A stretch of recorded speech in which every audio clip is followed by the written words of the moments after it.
Ever since Arne Slot took charge of our club, there have been plenty of questions about how we press. Pressing has always been the trademark of this team under Klopp, the thing that set the tone for everything else we did on the pitch. But with Slot in charge, things have looked a little different. Coming into this season, pressing hasn't been the main talking point, and that's probably because not much has actually changed. Maybe here and there you can notice a bit more intensity, but overall the basics have stayed the same. However, in this cup match against Southampton, we might have seen something new. It felt like Slot mixed in a few fresh concepts while still holding on to some of the old ideas that have always been there.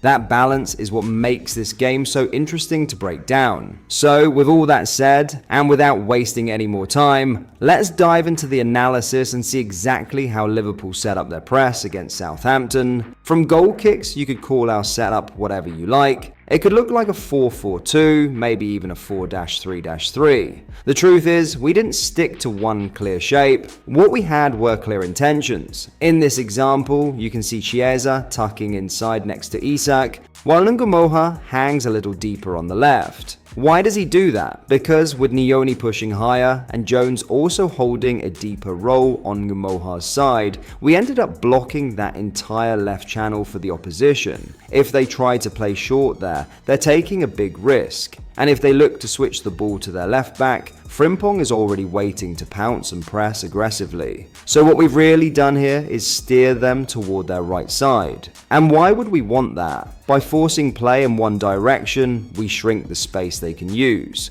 That gives us the chance to go man-to-man on one side of the pitch, where we can control the game on our terms. You can see how aggressively we press here, with Isak making sure the ball stays trapped on that side by cutting off the passing lane back to the left. Jones and Ngumoha step in to back up the press, while Nyoni tracks his man on the far side. Some might say that by pressing this way, we leave ourselves exposed on the opposite wing, since we don't have enough players higher up or tightly marking across the field. But the reality is, once you lock play onto one side and apply heavy pressure, it becomes almost impossible for the opponent to switch the ball.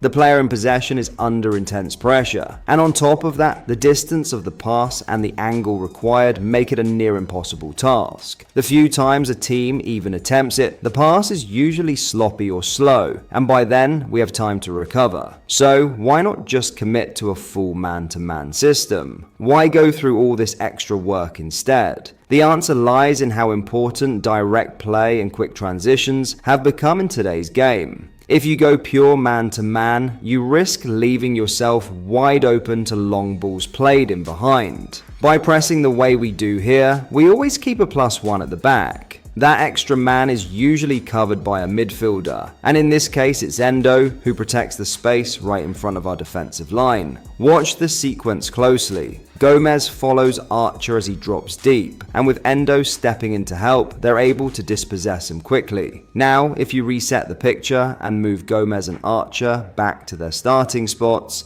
you can clearly see what we mean by having that +1 advantage across the backline. It's a simple adjustment, but it gives us both pressure up front and security at the back.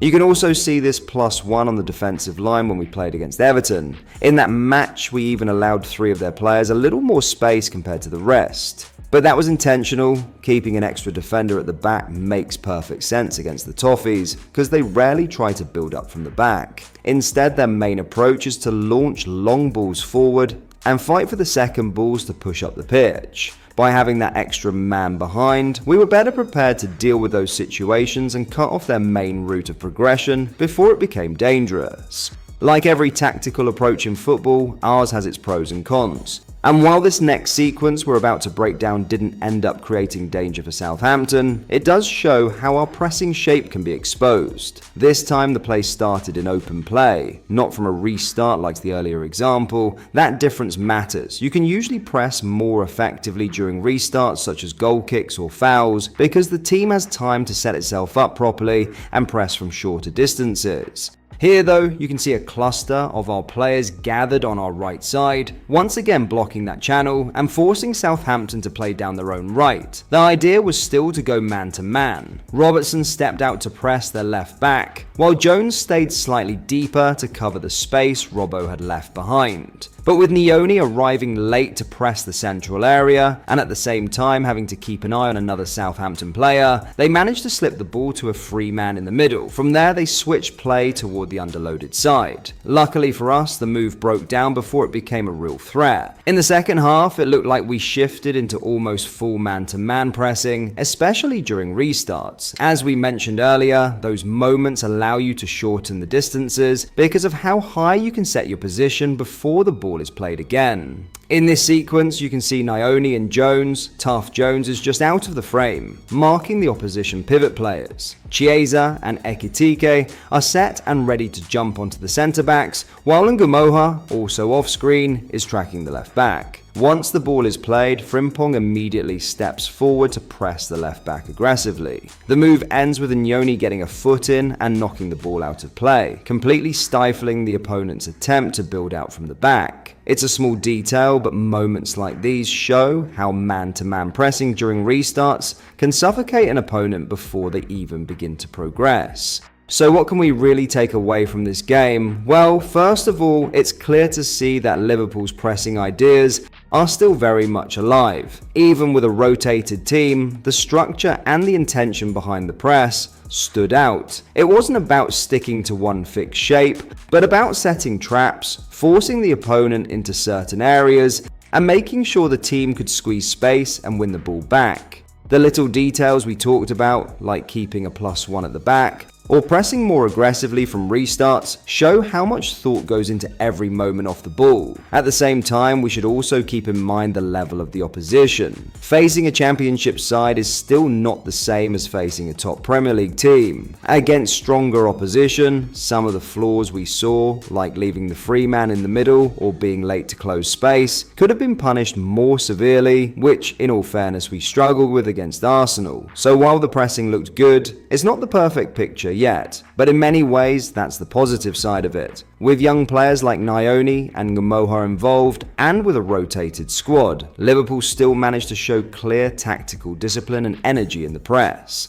That speaks volumes about the identity of the team and the way the players are coached to understand their roles. Whether it was Isak cutting off lanes, Frimpong jumping high, or Endo sweeping in front of the back line, or even dropping in it, the patterns were there to see. And that just about brings us to the end of this analysis. Hopefully you got a clearer idea of how Liverpool pressed in this game, what worked well, and where the risks were. It's always interesting to see how the team adapts with different players and against different opposition, and even in a cup match with a rotated squad, you can still spot the same principles that define Liverpool's pressing game.